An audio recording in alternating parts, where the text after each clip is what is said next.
Sai che sto girando tutto il Veneto e lascio questo. Siamo arrivati più o meno a 250 comuni in 44 giorni.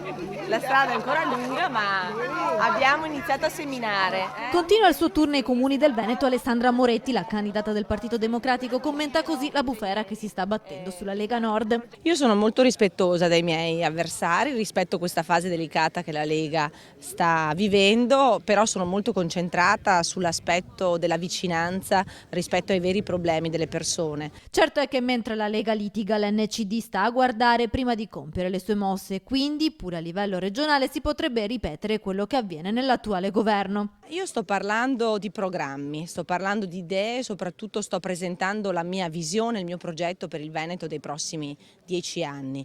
Chiunque voglia accettare, condividere e farmi delle proposte serie sulla nuova visione per il Veneto è ben accetto. L'importante è segnare una netta discontinuità rispetto al passato. Intanto il 14 marzo da Padova, città che il PD ha perso alle amministrative con la vittoria del leghista Bitonci, Alessandra Moretti lancerà il suo programma.